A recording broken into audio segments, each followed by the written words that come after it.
Bueno, esto fue lo último que vimos la clase pasada, ¿sí? Cómo hallar el plano tangente en la superficie. Y habíamos visto que si tenemos una función z que tiene derivadas parciales continuas, entonces con cada una de las derivadas podemos hallar dos rectas tangentes a la superficie que pasan por el punto en el que estoy buscando hallar el plano tangente, que son las rectas T1 y T2 que están en planos paralelos a los planos coordenados, porque si hallo la derivada parcial con respecto a x, me estoy parando en un plano y igual a y0 constante, y entonces la ecuación de esa recta que está sobre y igual a y0 va a tener solamente, va a ser z en función de x, la variable y no va a aparecer. Y análogamente T2. Y dijimos que con esas dos rectas podemos hallar un plano tangente. Más adelante vamos a demostrar que en realidad todas las rectas tangentes que pasan por el punto P sub 0 sobre la superficie están contenidas en el mismo plano. Con esas dos rectas dijimos entonces se halla la ecuación del plano tangente con esta fórmula que la vamos a demostrar cuando demos gradiente en forma vectorial. Entonces ahora la tomamos así como está. Y resolvimos un ejemplo, que había un error por aquí, que no lo corregí porque comencé con lo nuevo. Bueno, vamos a nuestro tema de hoy. Hoy vamos a arrancar con diferencial. Vamos a definirlo, vamos a ver cuándo una función es diferenciable y cómo calcularlo para una función de dos variables. Entonces tengo una función f definida en el espacio de dos dimensiones, en un conjunto A incluido en el espacio de dos dimensiones con imagen en R, que este conjunto es abierto y está dado por la ley z igual a f de x, y. Tengo un punto P sub 0, de coordenadas x0 y 0 que pertenece al conjunto A, y otro punto P que también pertenece al conjunto A, que está en un entorno de P sub 0. Fíjense que aquí a x0 le sumamos un valor h, a y0 un valor k. O sea, incrementamos las dos variables y vamos a encontrar un punto del entorno de P sub 0. Estos h y k que aparecen acá son otra cosa que los incrementos de las variables independientes desde P sub 0 hasta P.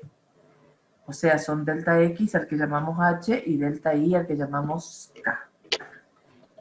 En este video, en este Power que yo preparé, como que mezclé algunas cosas del apunte viejo y del apunte nuevo. Como dato de logística les digo que en la unidad 3, en la plataforma, donde dice la unidad 2, perdón, derivadas y diferenciales, está puesta la versión del libro nuevo.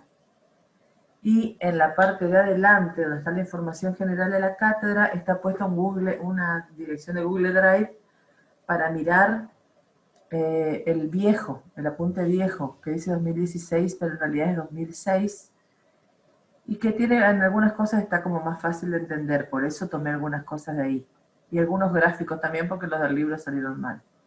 Bien, si yo incremento las variables independientes, por supuesto se va a poder producir un incremento en el valor de la función. Ese incremento en el valor de la función lo vamos a llamar delta z. Y como todo incremento va a ser igual a la diferencia entre el valor de la función en el punto incrementado menos el valor de la función en el punto sin incrementar. En este caso sería el valor de f en x0 más h y 0 más k menos el valor de f en x0 y 0.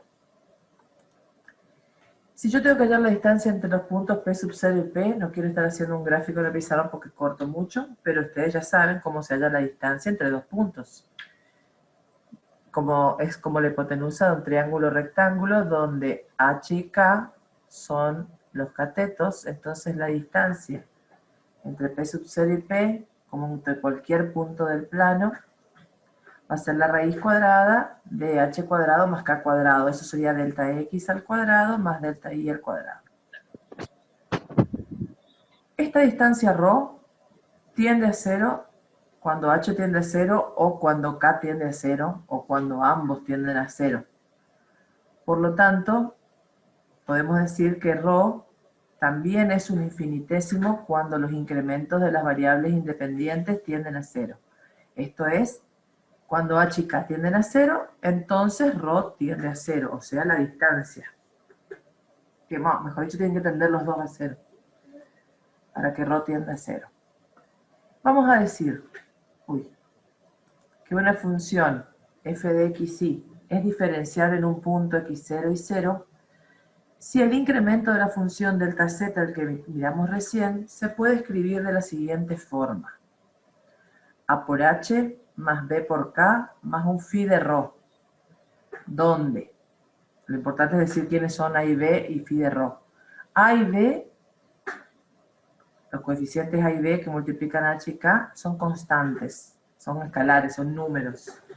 Y la función phi de ρ es un infinitésimo de orden superior a ρ.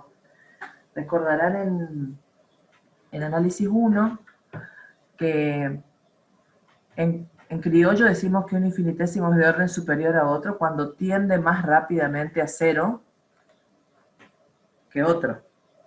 Y analíticamente lo probamos haciendo el límite del cociente entre ambos y me tiene que dar 0. Y esta es la definición de función diferenciable entonces. Una función es diferenciable en un punto si su incremento delta z se puede descomponer en una función lineal homogénea. Vamos a ir desmenuzando. Función lineal quiere decir que las variables están a la primera potencia. Homogénea quiere decir que todos los términos tienen que ser del mismo grado. ¿De quién? Función lineal ¿de quién? De los incrementos de las variables independientes. Esas son las variables dependientes de esa función. Con coeficientes constantes, que son a y b, más un infinitésimo de orden superior a ρ de h y k. Vamos de vuelta a la página anterior. Esto es una función lineal homogénea, porque ambas, aquí las variables son h y k, ambas están a la primera potencia. Eso las hace lineales y homogéneas porque las dos son del mismo grado. Y phi de ρ, phi es una función de ρ, que a su vez ρ depende de h y k. Por eso aquí dice un infinitésimo de orden superior a ρ que depende de h y k. Esto quiere decir ρ depende de h y k. Bien, vamos a armar dos infinitésimos W1 y W2 que dependen de h y k, que son, como dije, dos infinitesimos cuando h y k tienden a 0. Y con esos dos infinitésimos vamos a armar, vamos a ver qué forma le podemos dar a phi de ρ. Entonces vamos a decir que phi de ρ, porque hasta ahora phi de ρ es un alguien, que no sabemos quién es, sabemos que tiene que ser un infinitésimo de orden superior a ρ. Entonces, por ejemplo, si le damos esta forma, W1 por H más W2 por K, y vamos a probar que esta forma de phi de ρ es un infinitésimo de orden superior a ρ, como para saber después qué forma tiene phi de ρ. Para probar que es un infinitésimo de orden superior, primero vamos a calcular, y acá préstenme atención porque hay muchos detallitos. Estas cosas que están insertadas son del libro viejo, para no tener que volver a escribir. Miren, esta función, piénsenla dividida toda por ρ, me va a quedar phi de ρ igual a W1 de HK más W2 de HK, porque al dividir por ρ, todavía no dividí, perdón, todo esto dividido en ρ. Si yo le pongo módulo, o sea, valor absoluto al numerador, como ρ es mayor que 0, no hay problema, es lo mismo. Y aquí aplico la desigualdad triangular. El módulo de una suma siempre es menor o igual que la suma de los módulos. Y a la vez aplico la propiedad que el valor absoluto del producto es igual al producto de los valores absolutos. Entonces, divido todo por ρ, aplico valor absoluto, y a esta suma le aplico la propiedad triangular o desigualdad triangular, que es una propiedad del valor absoluto.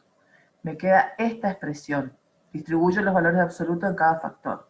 Y le acomodo el ρ a h y acá. Pero bien, h sobre módulo de h sobre ρ y módulo de k sobre ρ son menores o iguales que 1. ¿Por qué? Recordemos a que era igual ρ. Ρ era la raíz cuadrada de h y k, de h cuadrado más k cuadrado. Entonces, por supuesto que h siempre va a ser menor que ρ, porque ρ está formado por la suma de los cuadrados de estas dos cosas. Y k solito también va a ser menor que ρ. Por lo tanto, como h es menor que ρ y k es menor que ρ, su cociente va a ser menor o igual que 1. Y piénsenlo como la distancia. Si dijimos que esa distancia ρ es la hipotenusa de un triángulo rectángulo, por supuesto que cualquier cateto es menor o igual que la hipotenusa. Entonces el cociente entre los dos siempre es menor o igual que 1. Entonces, si yo en esta suma tengo que estos dos valores son menores o iguales que 1, puedo asegurar que esto es menor o igual que solamente la suma del módulo de W1 más el módulo de W2. ¿Por qué? Porque esto es menor o igual que 1, así que al sacarlo va a quedar algo mayor que lo que tenía. Y por propiedad transitiva, este módulo va a ser menor o igual que la suma del valor absoluto, de W1 más el valor absoluto de W2. Repito las propiedades utilizadas. Divido por ρ, aplico valor absoluto, aquí aplico desigualdad triangular. Hago un paréntesis. Lo ideal sería que ustedes vayan armando sus apuntes después cuando vean el video grabado y vayan anotando las cositas que voy agregando, ¿sí? Las propiedades que uso. Aplico valor absoluto, desigualdad triangular, y por esta propiedad de h y de k, puedo asegurar que esta desigualdad donde están multiplicados estos cocientes es menor o igual que la suma de módulo W1 más módulo W2. Uniendo primer miembro de la desigualdad de la cadena con este último, me queda esto. ¿Qué hago ahora? W1 y W2 son dos infinitésimos cuando P tiende a P sub 0, porque lo definimos así. Por lo tanto, en un entorno de P sub 0, se va a verificar que, piensen cuándo son dos infinitesimos, cuándo una función es un infinitésimo. Cuando su límite es 0, ¿sí? Y si el límite es 0, dijimos que para todo epsilon mayor que 0, existe un delta mayor que 0 tal que la función menos su límite que es 0 es menor que epsilon. Entonces, como yo ya sé que el límite de W1 y de W2 cuando P tiende a P sub 0 es 0, ¿es por qué? Porque va a existir un entorno de P sub 0 y radio delta en el cual se va a verificar que el módulo de W1 es menor que un epsilon sobre 2, lo pongo a propósito al 2, podría ser un epsilon 1 y un epsilon 2, la demostración la hacemos así. Entonces va a existir un entorno de P sub 0 de radio delta tal que para todo P del entorno reducido, no interesa lo que pasa en P sub 0, el módulo de W1 es menor que epsilon sobre 2 y el módulo de W2 es menor que epsilon sobre 2. Por lo tanto, el módulo de phi de ρ sobre ρ, que dijimos que a su vez era menor o igual que W1 en valor absoluto más W2 en valor absoluto, va a ser menor o igual que epsilon sobre 2 más epsilon sobre 2. O sea, menor o igual que epsilon. Y al probar esto, al probar que encontramos un delta, tal que para todo P perteneciente al entorno reducido de centro P sub 0 y radio delta, el valor absoluto de esta función menos 0, podríamos decirlo, es menor o igual que epsilon. ¿Qué quiere decir eso? Que el límite de este cociente es 0. esto sería f menos 0 en valor absoluto es menor o igual que epsilon, quiere decir que su límite es 0. Recuerden siempre la definición del límite. Y si el límite de un cociente de 2 infinitesimos, porque ambos son infinitesimos, me da 0, quiere decir que el numerador es un infinitésimo de orden superior al denominador, que es lo que queríamos probar. Entonces, recapitulando, armamos phi de rho igual a W1 por H más W2 por K, siendo W1 y W2 dos infinitésimos cuando P tiende a P sub 0. Podría ser cualquier infinitésimo. 2H, 2K, 2H más K. Son todas funciones que son suma de infinitésimos o producto de un infinitésimo por un número, son infinitésimos. Bueno, armamos phi de rho y probamos, y esta demostración se puede pedir, las demostraciones que se dan se pueden pedir, y llegamos a que el límite del cociente de phi de rho sobre rho es 0. Eso es suficiente para probar que phi de rho es un infinitésimo de orden superior a rho. Por lo tanto, la función z es diferenciable si se puede escribir delta z como a por h más b por k más un cierto W1 por H más un cierto W2 por K. En consecuencia, este incremento, delta Z, tiende a 0. Fíjense la forma en que está definido. Aparecen H y K en todos los términos. Entonces, cuando H y K tienden a 0, obviamente todo esto va a tender a 0. Delta Z también va a tender a 0. Así que también vamos a decir que delta Z es un infinitésimo. Al ser un infinitésimo, cuanto más me acerque de P sub 0, con P hacia P sub 0, va a tender a 0 delta Z, y esto me va a permitir aproximar el valor de P sub 0 con el valor de P, sumándole el incremento o el diferencial. Lo vamos a ver ahora. Esta parte principal del incremento, que es A por H más B por K, como todo esto es un infinitésimo de orden superior, se tiende más rápido a 0 que delta Z, se llama parte principal del incremento, y esto por definición es la diferencial de la función f de p en el punto P sub 0. Entonces, podríamos decir que el diferencial de la función f de p en el punto P sub 0, que se representa así y que es igual a por delta x más b por delta y, es la parte principal del incremento de la función z, la parte principal de delta z. Podríamos también decir que difiere de él, el diferencial difiere del incremento en qué. La diferencia entre estos dos, ¿qué son? W1 por H más W2 por K, o sea, su diferencia es un infinitésimo de orden superior. Repetimos. Por definición, entonces, la diferencial de la función es la parte principal del incremento de la función. Difiere de este en un infinitésimo de orden superior. Y es igual a A por delta X más B por delta Y.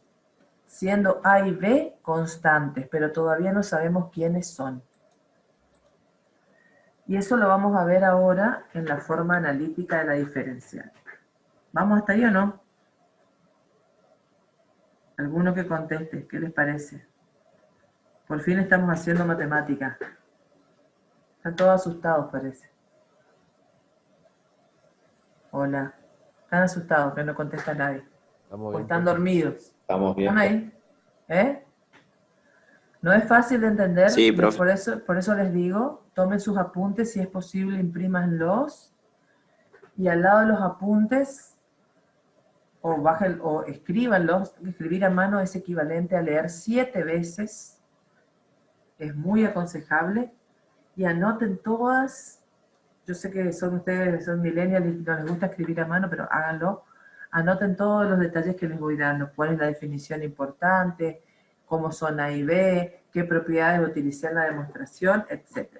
Porque esas cosas son las que después les vamos a preguntar para ver si entendieron lo que hicieron, lo que escriben. ¿Se entiende? Yo les decía, ¿por qué esto es igual a esto? Y ustedes por tal propiedad, porque apliqué tal cosa. En algún momento van a tener que explicarnos, así sea virtual, tomamos examen oral. Bueno, vamos a tratar de ver quiénes son A y B básicamente. Y vamos a demostrar dos cosas. O sea, para encontrar la forma analítica de esa diferencial, vamos a demostrar dos cosas. Que si el diferencial de f en p sub 0, que dijimos que es igual a a por delta x más b por delta y, existe, es decir, si la función es diferenciable, sus derivadas parciales respecto de x y de y también existen en dicho punto, o sea, tiene derivadas, y sus valores numéricos son respectivamente a y b. O sea, vamos a probar que si la función es diferenciable, esta a y esta b son respectivamente las derivadas parciales respecto de x y respecto de y. Demostración.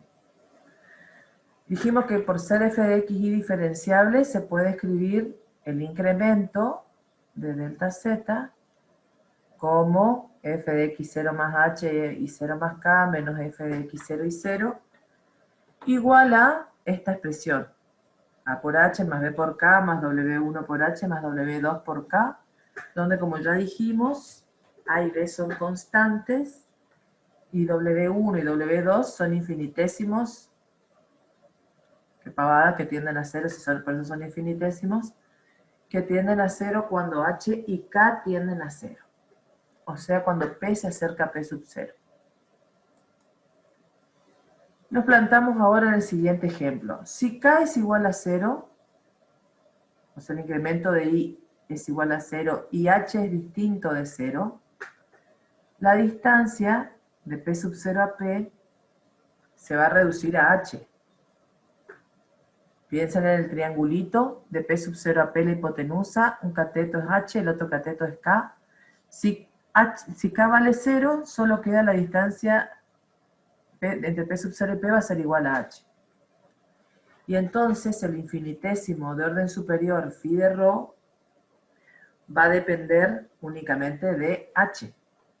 Y entonces esta expresión que tenemos acá, si k es igual a 0, se va a ir este término, se va a ir este término, y aquí W1 va a depender solamente de h porque k es 0. Si divido miembro a miembro por h, aquí esta resta por h y esta resta por h, y aplico el límite con h tendiendo a 0, de este lado me va a quedar el límite cuando h tiende a 0 de este incremento de z dividido h, y acá si divido por h me va a quedar a más w1, aplicando el límite de a, como es una constante, es a, y me va a quedar también el límite de w1 cuando h, está bien, el límite de w1 cuando h tiende a 0. Si miramos aquí esto, tengo el límite del incremento de la función incrementada una nomás. Esa es otra cosa que no hice notar. Si k vale 0, acá f de x0 más h y 0 más k se va a transformar en f de x0 más h y 0, porque k vale 0. Y acá se van a ir las k. Vuelvo aquí. Si miro esta expresión, es el límite cuando el incremento de una variable independiente tiende a 0, de la función incrementada en una variable, en esa, menos la función sin incrementar, sobre el incremento de la variable independiente. Límite de cociente de incrementos es por definición la derivada parcial de la función con respecto a x. Acá dijimos que al dividir por h queda solo a, y el límite, como no depende de h, es a. Y el límite este, que dijimos que w1 es ¿qué? Es un infinitésimo, cuando h y k tiende a 0, por lo tanto, el límite de W1 cuando h tiende a 0 es 0. En consecuencia, como dijimos, el primer miembro es la derivada parcial de la función con respecto a x, y el segundo me da a. Conclusión, la derivada parcial con respecto a x de f en p sub 0 es a. O mejor dicho, a es la derivada con respecto a x, y con el mismo razonamiento, pero haciendo al revés, haciendo h igual a 0 y k distinto de 0, que vamos a obtener que b es la derivada parcial con respecto a i de f en p sub 0. Hermoso tema este para tomar. Digo que tengan en cuenta que cuando les digo esto es porque es un tema que aparece en los exámenes. Tenemos 8 minutos. Cuando se corta, ya saben, volvemos con el mismo. Por esto que acabamos de demostrar, la expresión de la diferencial que antes era a por h más b por k, ahora va a ser derivada con respecto a x en p sub 0 por h más derivada con respecto a i en p sub 0 por k. Esta diferencial vemos que depende de quién. No depende solamente de x e y, sino también de los incrementos de las variables independientes que recordamos y lo reemplazamos acá. H era delta x y k era delta y. Esto es lo único que hago en este paso, ¿sí? Recordar que esto es función, la diferencial depende de quién, de x, de y de delta x y de delta y. La segunda cosa que vamos a demostrar para hallar la forma analítica de la diferencial es que los incrementos de las variables independientes son iguales a sus respectivas diferenciales. Es decir, delta x es igual a diferencial de x y delta y es igual a diferencial de y. Esta propiedad en general no se verifica para, en general, el incremento de una función es distinto de su diferencial. Son aproximados, difieren en un infinitésimo de orden superior, pero para las variables independientes son iguales. Lo vamos a demostrar. Es muy fácil la demostración. Si ahora la función que estoy analizando es x, porque quiero ver cuánto vale el diferencial de x con respecto a delta x, si la función entonces que tengo es f de x igual a x, ¿cuánto vale la derivada con respecto a x de esta función? Vale 1. Y la derivada con respecto a y de esta función vale 0. Son derivadas parciales continuas, por lo tanto la función es diferenciable. Y aplicando la fórmula 3, la última que vimos en la página anterior, el diferencial de f de xy en este caso, que es el diferencial de x porque f de xy es igual a x, va a ser igual a ¿qué? Su derivada con respecto a x, que es 1, por delta x, más su derivada con respecto a y, que es 0 por delta y, que me queda 1 por delta x más 0, delta x. Conclusión, el diferencial de x solita es igual a delta x. Y con el mismo razonamiento, pero haciendo f de xy igual a y, obtenemos que el diferencial de y es igual a delta y. Entonces, en 3 podemos cambiar delta x por diferencial de x y delta y por diferencial de y. Y esta es la famosa expresión analítica o forma analítica de la diferencial. El diferencial de f de xy es igual a la derivada con respecto a x de f por el diferencial de x más la derivada con respecto a y de f por el diferencial de y, recordando que el diferencial de x y el diferencial de y, en este diferencial de primer orden, después vamos a ver más adelante otra cosa, coinciden con delta x y delta y. Bueno, quedan 4 minutos, podemos seguir un poquito más. Esto se podría haber dicho antes y recién lo dije como al pasar. Vieron que dije las derivadas de X existen y son continuas, por lo tanto es diferenciable, eso viene de aplicar este teorema que no lo vamos a demostrar, no tomamos la demostración tampoco, pero se llama existencia de la diferencial. O sea, ¿cuándo existe la diferencial de una función? O sea, ¿cuándo es diferenciable una función? Si posee derivadas parciales continuas en un entorno del punto, no solo en el punto. Esa es la diferencia con una variable, ¿sí? Una función z es diferenciable en un determinado punto si posee derivadas parciales continuas en un entorno del mismo. Profe, Sí, te escucho. le pregunto, es una cosita un poquito de más atrás. Cuando hicimos la comparación de infinitésimos entre phi de rho y rho, que llegamos Sí, a la definición del límite, sí. ¿por qué el W sub 1 es menor que epsilon sobre 2? O sea, no entiendo el sobre 2. El sobre 2 está puesto a propósito por mí para que después sumando las dos cosas me dé epsilon. Pero podríamos haberle puesto epsilon 1 y epsilon 2 y es lo mismo. Porque después cuando sumamos ese epsilon 1 más un epsilon 2 es otro epsilon. ¿Está? Es un recurso para comodidad nuestra nomás. En realidad podríamos haberle puesto, ni siquiera hace falta que sea el mismo epsilon. Si el límite de W1 es 0, entonces para todo delta mayor, para todo epsilon mayor que 0 va a existir un delta que si pertenece al entorno S, entonces W1 menos su límite, que es 0, en valor absoluto va a ser menor que cualquier epsilon. En particular que epsilon sobre 2.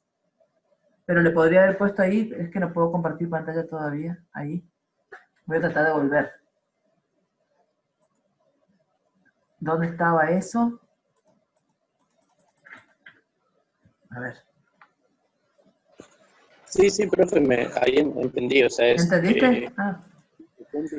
que cumpla la Bien, definición. como W1 y W2 son no infinitésimos, su límite es 0, eso quiere decir que sean infinitésimos. Entonces, ¿y te acordás la definición del límite? Para todo epsilon o para cualquier epsilon mayor que 0, existe un delta mayor que 0, tal que si el punto pertenece al entorno de radio delta, al entorno reducido, se verifica que la función menos su límite es menor que epsilon. Siempre tienen que tener en cuenta que es cualquier epsilon. En particular le puedo poner epsilon sobre 2 o le puedo poner epsilon 1 acá y epsilon 2 acá.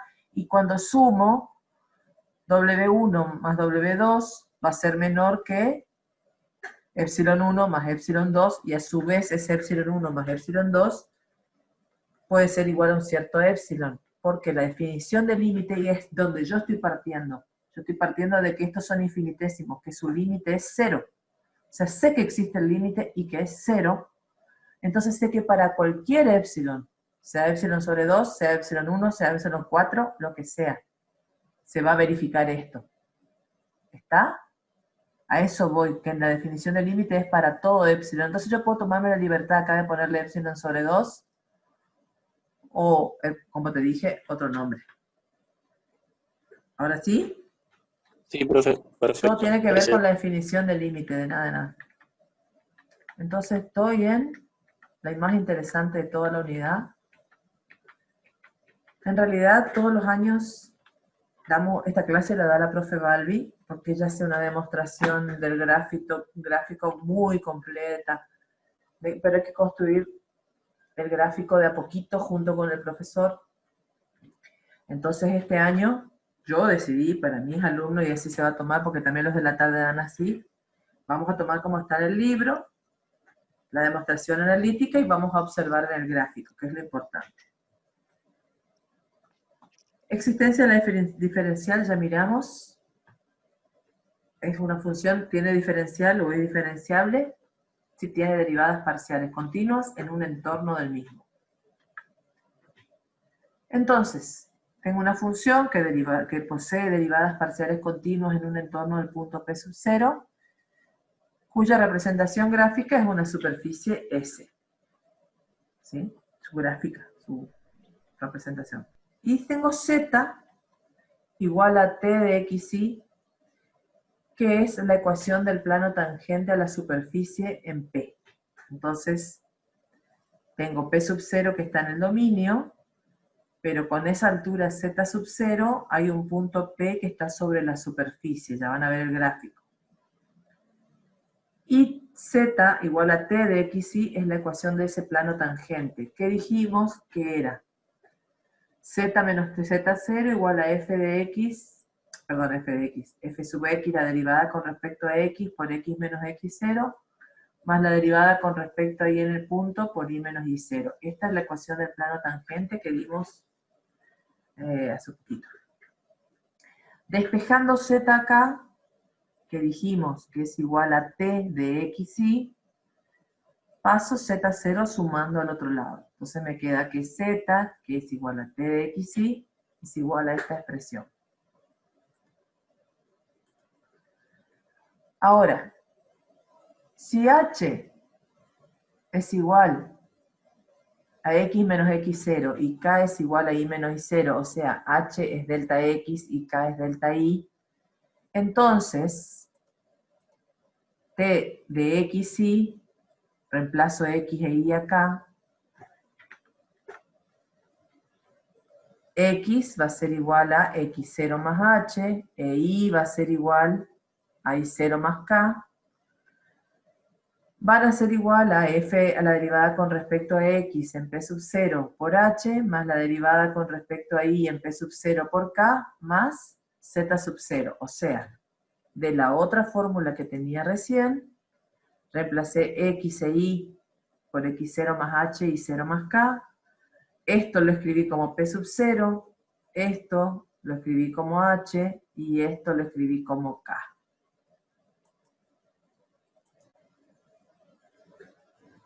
Si yo traigo Z sub 0 como es, ¿va a ser quién? Va a ser T, o sea, la función T, pero en lugar de ser en el punto XY, va a ser en el punto X0 y 0.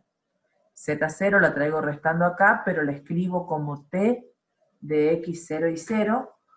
Me va a quedar igual a la derivada con respecto a X por H más la derivada con respecto a Y por K.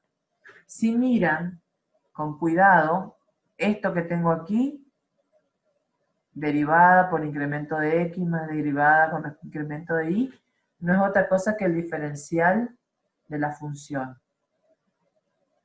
Y esto que tengo aquí es el valor de T, que es la función que define el plano tangente, en un punto incrementado, X0 más H y 0 más K, menos el valor del mismo T en el punto X0 y 0. O sea, esto es la altura del plano tangente en un punto cercano a P sub 0 menos la altura del plano tangente en el punto X0 y 0. Por lo tanto, si esto es una resta de dos valores de T, es el incremento de delta T. Perdón, el incremento de T o delta T. Conclusión, el diferencial de la función en un punto P sub 0 es igual al incremento del plano tangente, a la variación del plano tangente. ¿Recuerdan en una variable que el diferencial de una función y era igual a la variación o la diferencia de alturas de la recta tangente? El diferencial de y se aproximaba a delta y, porque delta y era la variación de la función, y el diferencial de y era la variación de la recta tangente. Bueno, ahora lo mismo. El diferencial de una función de dos variables en un determinado punto, geométricamente coincide con el incremento o variación del plano tangente. Y acá tenemos un gráfico, que tienen que aprender a hacerlo sí o sí. Tengo, este es mi punto X0 y 0. X0, acá debería decir X0, ¿sí? Aquí debería decir X0. Este es X0 y 0. Uy. Acá si incremento H, acá incremento K, este sería mi punto X0 más H y 0 más K. A X0 y 0 le corresponde este punto sobre esta que vendría a ser la superficie que representa a la función. Este es el punto que va a tener X0 y 0 y altura Z0. Por ese punto que está sobre la superficie, ¿dónde está mi cursor? Esta es la superficie, este es el punto que estoy analizando, que en el dominio es X0 y 0, y aquí es X0 y 0, Z0. Pasa la superficie, pasa el plano tangente, que es este T, y también podemos trazar un plano horizontal H, que toca la superficie en ese punto. Por supuesto la puede atravesar. Acá suponemos que la superficie está por arriba, y el plano horizontal está así, también tangente, pero puede atravesarla. Fíjense que aquí, este plano horizontal, todos los puntos tienen altura, esta medida que es Z0, la misma altura del punto sobre la superficie. Este plano tangente tiene una cierta inclinación, que como acabamos de probar, la variación de alturas, miren, ¿dónde miramos la altura del punto? Acá tenemos la altura del plano horizontal. Y esto que está acá arriba, porque este plano está como hacia adelante, que es el plano tangente, está subiendo, esto que varió esta altura, voy siguiendo con el cursor, ¿se ve eso? Esta altura que varió al pasar de X0 y 0 a X0 más H y 0 más K, el plano horizontal tiene la misma altura, pero el plano tangente varió de altura. ¿Cuánto varió de altura? Esta medida que está indicada como diferencial de Z. A su vez la superficie varió más. Pasó de tener esta altura, esta, a tener esta altura, total desde el piso. Por lo tanto, la diferencia entre las dos, ¿por qué está dibujado así? Para mí esto está un poquito alguna cosa. Sí, tienen razón. Acá es la altura final. Uy, me perdí. Para mí es hasta aquí, delta Z y diferencial de Z. Porque aquí es la altura inicial de X0 y 0. Y esta es la altura final del plano tangente y esta es la altura final. Por Dios, años usamos esta gráfica, pero como la hacíamos en vivo no la mirábamos. Hasta aquí, hasta la altura del plano horizontal, van a marcar diferencial de Z y delta Z. Porque esta es la altura Z0. Uy. Esta es la altura Z0 y esta es la nueva altura de la superficie, por ejemplo. Entonces, hasta aquí delta Z y hasta aquí diferencial de Z. Bien, aprender a construirla. Vamos a mirar otro gráfico parecido, así nos asustan. Uy. Este gráfico, la función tiene una superficie que es cóncava hacia abajo, o sea, como si fuera una copa invertida. Entonces el plano tangente está por arriba de la superficie. ¿Lo ven? En el anterior, el plano tangente estaba por debajo de la superficie porque esta superficie era como cóncava hacia arriba, como una copa levantada. Aquí tengo de vuelta el plano horizontal,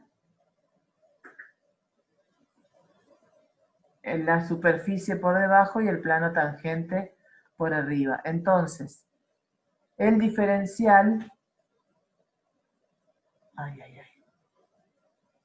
está bien proyectado acá a la altura, porque está tomada desde esta medida. El plano tangente queda por arriba de la superficie. Me parece que la clase que viene voy a empezar de cero este tema y le voy a hacer el dibujo completo. Ahora ya no da el tiempo, no preparé, pero sí, para que lo entiendan. Trazamos entonces plano horizontal La superficie que la inventamos con cualquier forma y plano tangente. Y marcamos delta z como la variación de altura del plano tangente, perdón, de la superficie, y el diferencial como la variación de altura de el plano tangente. Esto me parece que vamos a tener que volver a hacerlo como hace la profesora Balbi nomás en el pizarrón. Me van a tener que aguantar para el miércoles que viene, arranco con eso. Y no sé si toda la demostración, pero sí la construcción. Me voy a conseguir unos buenos fibrones de colores, porque hasta ahora no tengo. ¿Estamos? ¿Me están escuchando? Hola. Sí, profe. Sí, profe. En principio, entonces, Sí, profe. la demostración analítica es esta, súper fácil. Cada vez que le pidamos interpretación geométrica de la diferencial total o del diferencial, van a escribir esta demostración. Y luego vamos a hacer el dibujo que calculo que lo vamos a hacer de vuelta el miércoles que viene. Finalmente, vamos a estudiar algunas propiedades de las funciones diferenciables.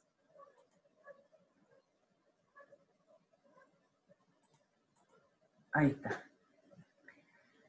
Que básicamente es la relación entre diferenciabilidad, derivabilidad y continuidad.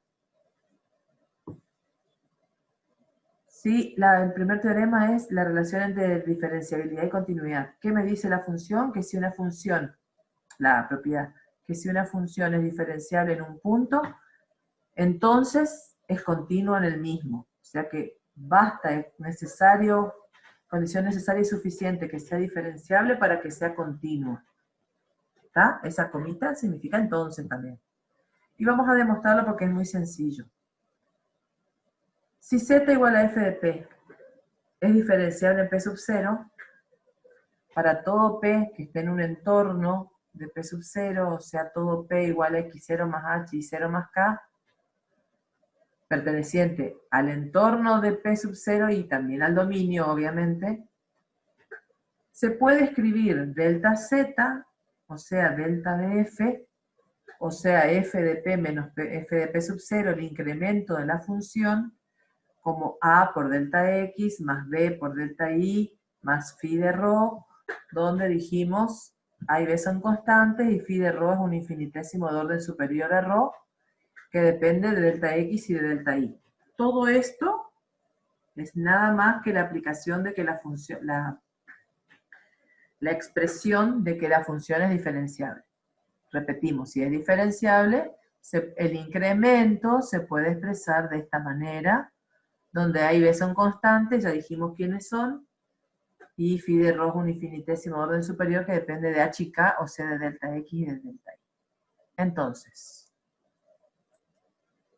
si P tiende a P sub 0, cuando me acerco con P a P sub 0, los incrementos de las variables independientes tienden a 0. Y por lo tanto, el límite de f de P menos f de P sub 0 es 0. Recuerdan que en un momento dijimos que delta z también es un infinitésimo.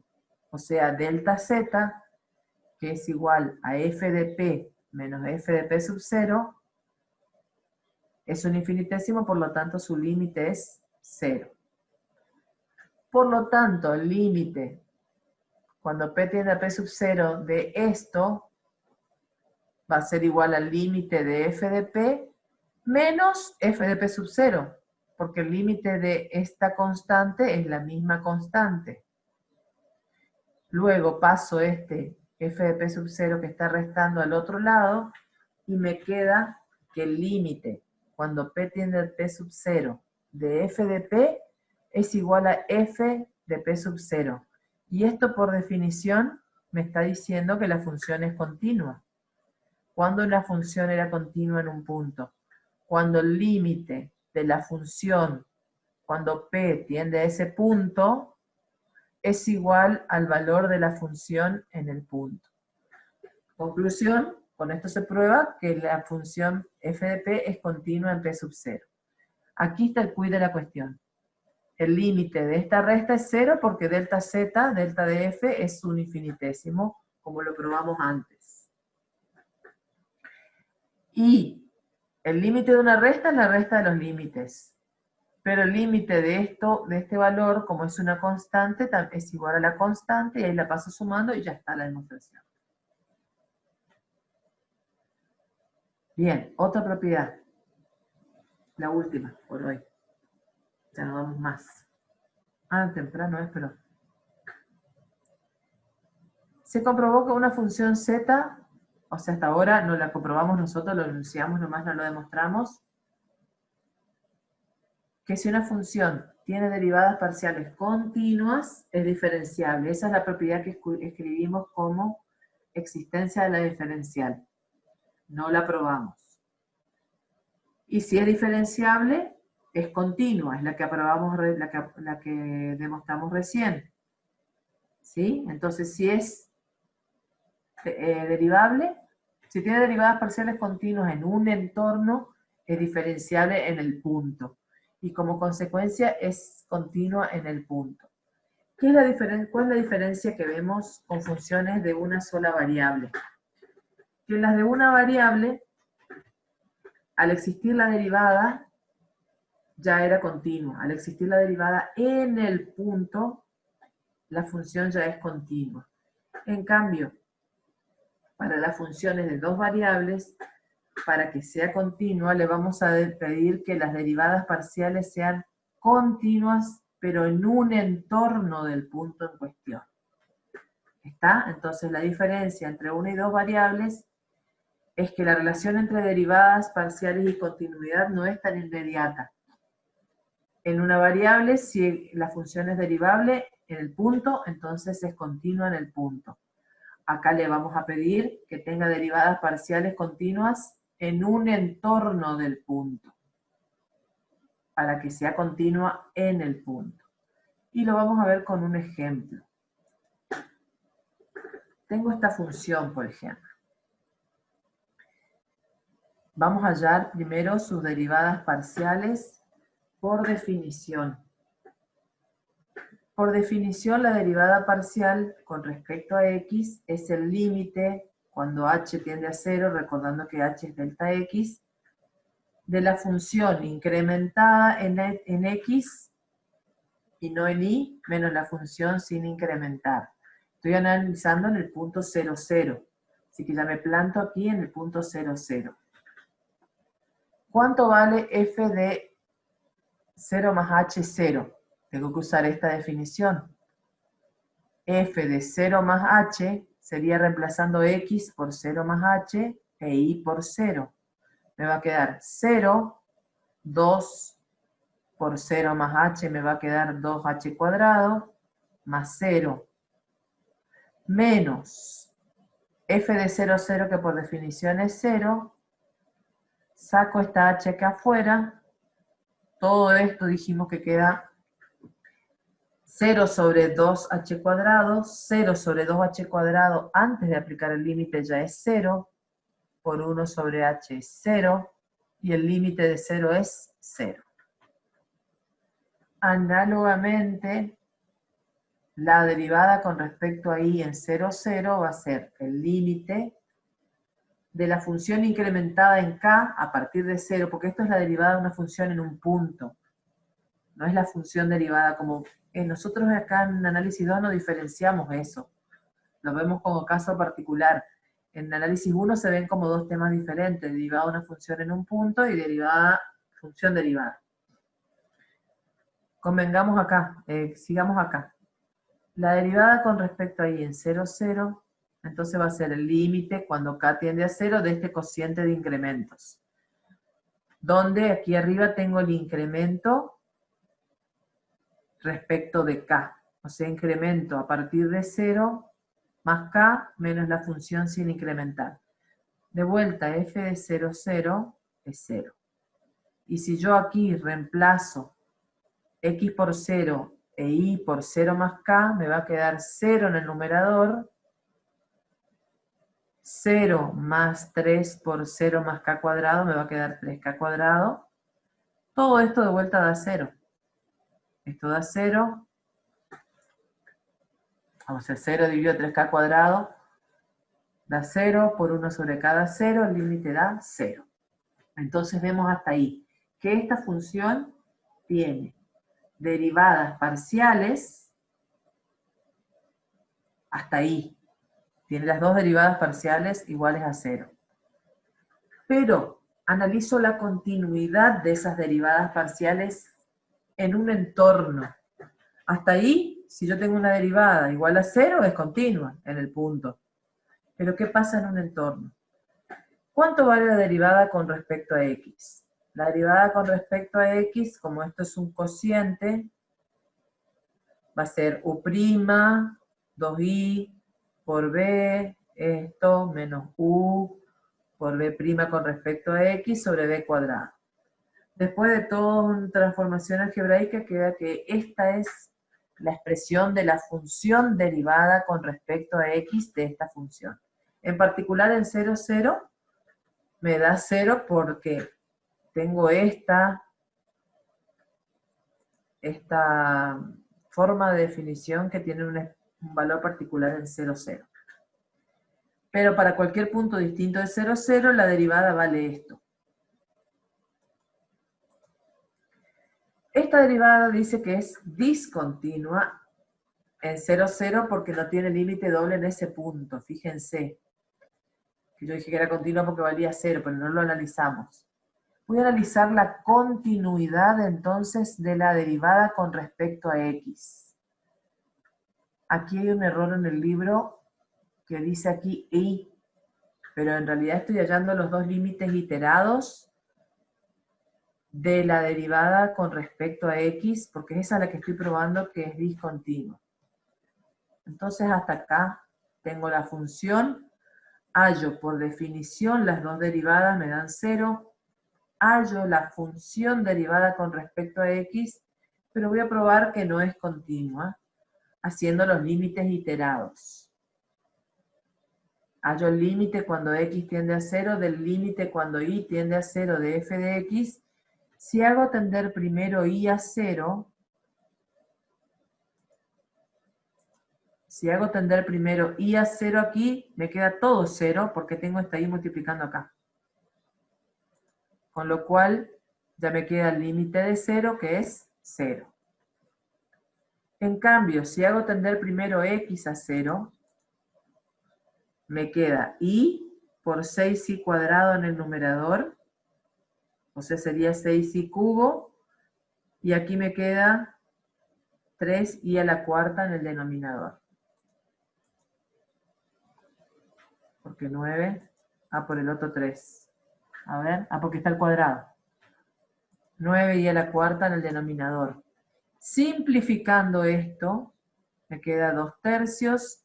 Simplifico el i cubo con el i a la cuarta y me queda 2 sobre 3i, que cuando i tiende a 0, me va a quedar 2 sobre 0, que es infinito. Con esto comprobamos que como los límites iterados son distintos, no existe el límite doble, por lo tanto la función derivada no es continua en 0, 0. Lo mismo podemos hacer con la derivada con respecto a y. Entonces, las derivadas parciales existen, pero no son continuas en el origen. Por otra parte, analizamos la función f de x y en el origen. A pesar de existir las derivadas parciales y ser iguales en el punto de origen, como son discontinuas, no me permiten aplicar la propiedad que dije recién, que si tiene derivadas parciales continuas, entonces la función es continua, porque hasta aquí tiene derivadas parciales, pero no son continuas. Entonces vamos a estudiar la continuidad en la forma tradicional. Entonces analicé la condición de la derivabilidad en 0, 0. ¿Qué analicé hasta ahora? Que esa función tiene derivadas parciales en 0, 0 que son iguales, que no importaría mucho que sean distintas, pero que estas derivadas no son continuas,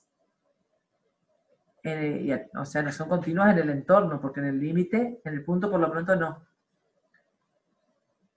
¿Qué pasa con la continuidad de la función f?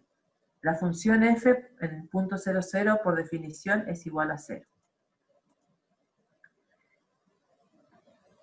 Si hallamos los límites iterados de la función f, no de la derivada, en el punto de origen, vemos que existen y son iguales a 0. Pero recordamos que no nos tenemos que conformar con eso para verificar, para afirmar algo sobre el límite doble, sino que tenemos que probar otros caminos. Entonces, vamos a hallar el límite direccional sobre una trayectoria rectilínea que pasa por 0, 0. En este caso serían por todas las rectas que pasan por 0, 0. Eso sería reemplazando y por mx. Mx es la ecuación de todas las rectas que pasan por 0, 0. Y entonces voy a hallar el límite cuando x tiende a 0 de la función en x, mx. Entonces donde dice y, reemplazo por mx. Me va a quedar esta expresión. Reemplacé cada i por mx. Cuando x tiende a 0, pero acá en el medio, ¿qué hay primero? Antes de tender a 0, esto me da 0 sobre 0. Pero lo puedo simplificar para tratar de eliminar la indeterminación. Saco factor común x cuadrado acá, y en el denominador lo mismo, y al simplificar me queda 2m en el numerador, y 2 más 3m cuadrado en el denominador. Cuando yo hago tender x a 0 acá, a esto no le afecta nada. O sea, si m es 1 me va a dar un número, si m vale 2 me va a dar otro número, si m vale 3 me va a dar otro número. Cuando yo hago este reemplazo y estudio el límite direccional, digamos, y me da en función de m, quiere decir que dependiendo del camino por el cual vaya, el límite va a ser distinto. Por lo tanto, el límite no existe en el punto. El límite doble no existe en el punto. Y por lo tanto confirmamos que f de x no es continua en el punto 0, 0. O sea, este ejemplo es para mostrar que pueden existir las derivadas, no ser continuas en un entorno, y la función es discontinua. O sea que le vamos a pedir a la función primero que tenga derivadas parciales continuas en un entorno para que sea diferenciable para en consecuencia ser continua.